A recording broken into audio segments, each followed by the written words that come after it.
Som študent a nie žiaden dement. Aj keď sa niektorí o mne možno myslia. Nie, ja som študent Michal z Popradu. Niektorí ma možno použili ako návnadu, ale ja som Michal. A kamaráti mi hovoria aj Múro.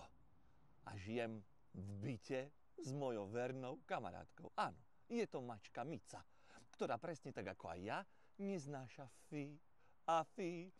fíle vysmažené na masle robené. Fíle vysmažené na masle robené. Píšem si názor na túto cestu. Aby všetci videli, čo si mám myslieť. Hrdá je na mňa celá moja trieda. Stačí mi na to úplne aj táto malá, obyčajná, biela krieda. Áno, je to tak. My totižto nie sme žiadni somári. Dokonca si to nemyslia o nás ani slovenskí novinári. Ja teda naozaj netuším, na čo slúži slonový chobot.